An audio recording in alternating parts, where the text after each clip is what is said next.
Hello students, आपके अपने YouTube channel deep study में आपका स्वागत है। फ्रेंड्स, आज के इस वीडियो में हम बात करेंगे क्लास 9 के साइंस सब्जेक्ट के अध्याय 2 क्या हमारे आसपास के पदार्थ शुद्ध हैं, इस चैप्टर के दीर्घ उत्तरीय प्रश्न के बारे में। पिछले वीडियो में हम लोग इसी चैप्टर के लघु उत्तरीय प्रश्न के बारे में डिस्कस कर चुके हैं, जिसका लिंक मैं आपको डिस्क्रिप्शन बॉक्स में दे दूंगी। तो आप एक बार उन सभी वीडियोज को अच्छे से देख लेना ताकि आपको इस चैप्टर के लघु उत्तरीय प्रश्न भी अच्छे से समझ में आ जाए। तो आइए हम वीडियो स्टार्ट करते हैं। हमारा फर्स्ट क्वेश्चन है, विलयन के गुणों का उल्लेख करें। पहले तो हम जानेंगे कि ये विलयन क्या है। दो या दो से अधिक पदार्थों के समांगी मिश्रण को क्या कहा जाता है? विलयन। अब ये समांगी मिश्रण क्या है? वह मिश्रण जिसमें अवयवों का अनुपात सभी जगह समान हो उसे हम समांगी मिश्रण कहते हैं। जैसे जब चीनी को पानी में घोला जाता है तो पूरा का पूरा पानी समान रूप से मीठा हो जाता है। ऐसा नहीं होता है कि कहीं पर ज़्यादा मीठा हो जाता है, कहीं पर कम मीठा हो जाता है। ऐसा नहीं होता है, सभी जगह समान मीठा होता है। तो इसे हम समांगी मिश्रण कह सकते हैं। आंसर में हम लिखेंगे फर्स्ट नंबर में विलयन एक समांगी मिश्रण है। सेकेंड नंबर में लिखेंगे विलयन के कण व्यास में 1 नैनोमीटर से भी छोटे होते हैं, इसलिए वे आंख से नहीं देखे जा सकते हैं। विलयन का जो कण होता है उसका आकार कितना होता है? 1 नैनोमीटर से भी छोटा होता है, इसलिए हम उसे नग्न आंखों से नहीं देख सकते हैं। थर्ड पॉइंट में हम लिखेंगे अपने छोटे आकार के कारण विलयन के कण गुजर रही प्रकाश की किरणों को नहीं फैलाते हैं, इसलिए विलयन में प्रकाश का मार्ग दिखाई नहीं देता है। तो ऐसा क्यों होता है? क्योंकि विलयन का कण जो होता है उसका आकार बहुत ही ज़्यादा छोटा होता है, तो अपने छोटे आकार के कारण ही वह प्रकाश की किरण को नहीं फैला पाता है, तो इसलिए प्रकाश की किरण का मार्ग नहीं दिखाई देता है। फोर्थ पॉइंट में हम लिखेंगे छानने की विधि द्वारा विलय के कणों को विलयन में से पृथक नहीं किया जा सकता है। विलयन को शांत छोड़ देने पर भी विलय का कण नीचे नहीं बैठते हैं, अर्थात विलयन अस्थायी है। फ्रेंड्स, इसे हम एक उदाहरण से समझेंगे, वही चीनी और पानी वाला उदाहरण। जब चीनी को हम पानी में घोल देंगे, स्थिर छोड़ देंगे, तो चीनी तल्ली पर बैठ जाएगा? नहीं बैठेगा। और हम इसे छानने की विधि द्वारा भी अलग नहीं कर सकते हैं। जो हम शरबत बनाते हैं उसे हम छानने का विधि द्वारा चीनी और पानी को अलग अलग तो नहीं कर सकते हैं, तो इसलिए इसे हम कह सकते हैं कि विलयन अस्थायी है। सेकेंड क्वेश्चन है हमारा, निलंबन के गुण धर्मों का उल्लेख करें। उत्तर में हम लिखेंगे यह एक विसमांगी मिश्रण है। विसमांगी मिश्रण क्या है? वह मिश्रण जिसमें अवयवों का अनुपात सभी जगह अलग अलग हो तो उसे हम विसमांगी मिश्रण कहते हैं। सेकेंड पॉइंट में हम लिखेंगे ये कण आंखों से देखा जा सकता है। थर्ड पॉइंट में लिखेंगे ये निलंबित कण प्रकाश की किरणों को फैला देते हैं, जिससे उसका मार्ग दृष्टिगोचर हो जाता है या फिर दृश्य हो जाता है। फ्रेंड्स, हम सेकेंड पॉइंट में देखें कि ये कण आंखों से देखा जा सकता है। आंखों से कब देखा जा सकता है? जब वो कण का आकार बड़ा होगा तभी हम आंख से देख सकते हैं। तो अपने बड़ा आकार के कारण वह प्रकाश का किरण को फैला देता है, जिससे प्रकाश का मार्ग क्या होता है? दृश्य हो जाता है।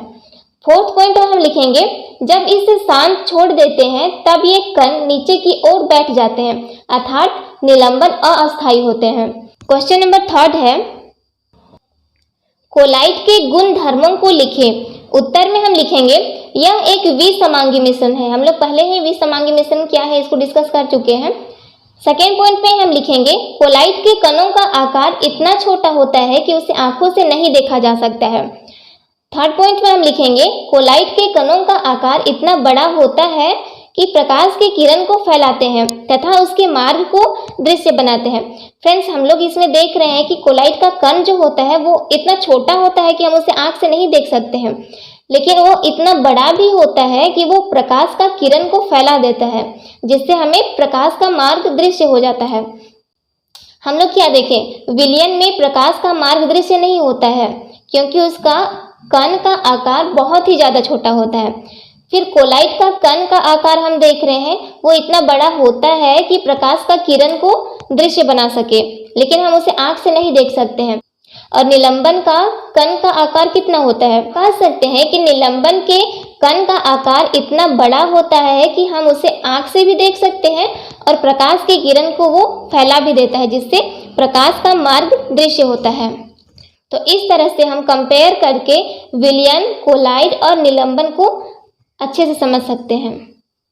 फोर्थ पॉइंट में हम लिखेंगे जब इनको सांस छोड़ दिया जाता है तब ये कण तल पर बैठते हैं, अर्थात ये अस्थायी होते हैं। 5 नंबर में हम लिखेंगे ये छानने की विधि द्वारा मिश्रण से पृथक नहीं किए जा सकते हैं। 4 क्वेश्चन है हमारा, प्रमाण दे कि चीनी का विलयन एक मिश्रण है।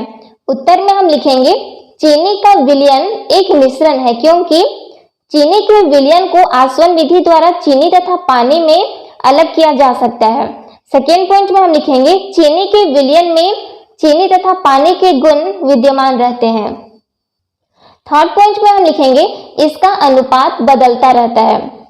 क्वेश्चन नंबर 5 है, यदि किसी संतृप्त विलयन को फर्स्ट में गर्म किया जाता है तो क्या होगा, सेकेंड में ठंडा किया जाए तो क्या होगा।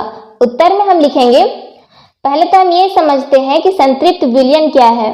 किसी निश्चित तापमान पर विलयन जितना अधिक विलेय को घोलने का क्षमता रखता है उसे हम संतृप्त विलयन कहते हैं। ये आंसर में फर्स्ट में यदि एक निश्चित ताप पर संतृप्त विलयन को गर्म करके उसका ताप बढ़ा दिया जाए तो वह असंतृप्त हो जाएगा क्योंकि ताप बढ़ाने से उसमें विलेय की और अधिक मात्रा घोली जा सकती है, परंतु विलयन का ताप बढ़ाने पर उसमें विलेय की घुलनशीलता अनिश्चित रूप से नहीं बढ़ाई जा सकती है।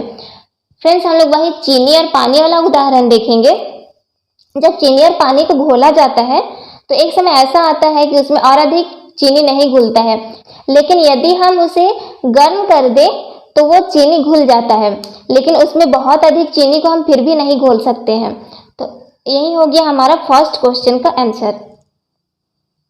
सेकेंड नंबर में हम लिखेंगे यदि किसी निश्चित ताप पर विद्यमान संतृप्त विलयन को ठंडा किया जाए तो उस विलयन में से कुछ विलेय ठोस के रूप में पृथक होकर क्रिस्टल बना देता है क्योंकि ठंडा करने से उसकी घुलनशीलता कम हो जाती है। जब संतृप्त विलयन को हम ठंडा करेंगे तो उसमें जो विलेय का कण होता है वो क्रिस्टल के रूप में बन सकता है क्योंकि ठंडा करने से विलयन का जो घुलनशीलता है वो कम हो जाता है। क्वेश्चन नंबर 6 है, अपकेंद्रण क्या है, अपकेंद्रण के उपयोग लिखें।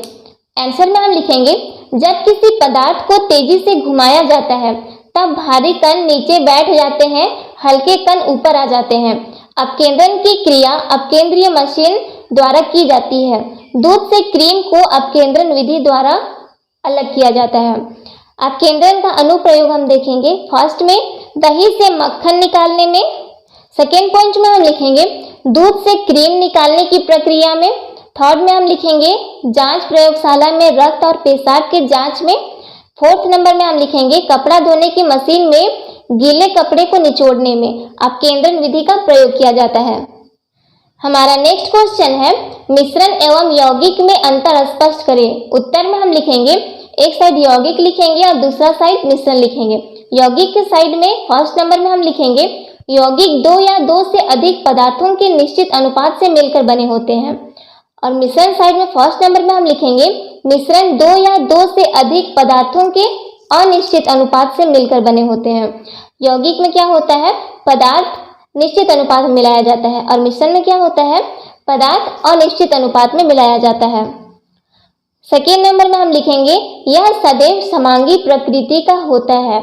यौगिक सदैव समांगी होता है, और मिश्रण में हम क्या लिखेंगे सेकेंड नंबर में, यह समांगी व विसमांगी प्रकृति का होता है।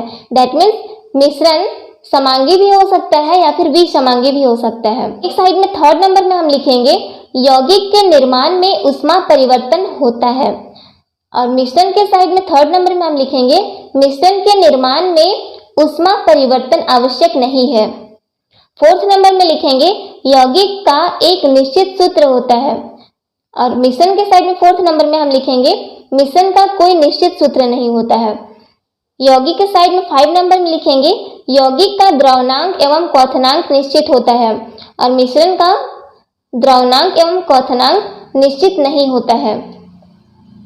क्वेश्चन नंबर 8 है तत्व एवं यौगिक में अंतर स्पष्ट करें। क्वेश्चन नंबर 7 में हम लोग देखें यौगिक एवं मिश्रण में अंतर।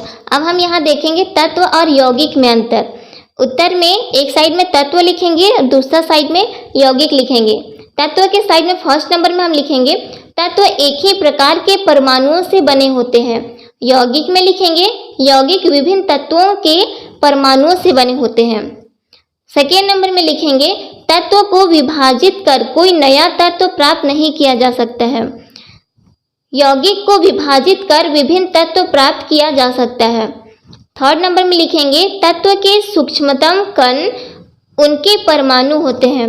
यौगिक के सूक्ष्मतम कण उनके अणु होते हैं। फोर्थ नंबर में हम लिखेंगे ज्ञात तत्वों की संख्या 114 है। यौगिक लाखों की संख्या में उपलब्ध है। 5 नंबर में लिखेंगे अधिकांश तत्व प्राकृतिक रूप में पाए जाते हैं। 5 नंबर में हम यौगिक के साइड में लिखेंगे यौगिक प्रकृति में भी पाए जाते हैं तथा अनेक यौगिक प्रयोगशाला में भी बनाए जाते हैं।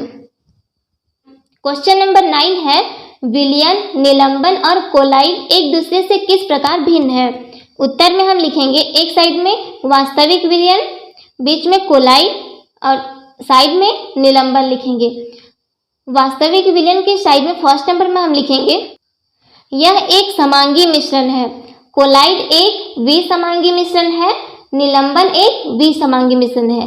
दैट मीन्स सिर्फ विलयन समांगी मिश्रण है, बाकी कोलाइड और निलंबन दोनों विसमांगी मिश्रण है।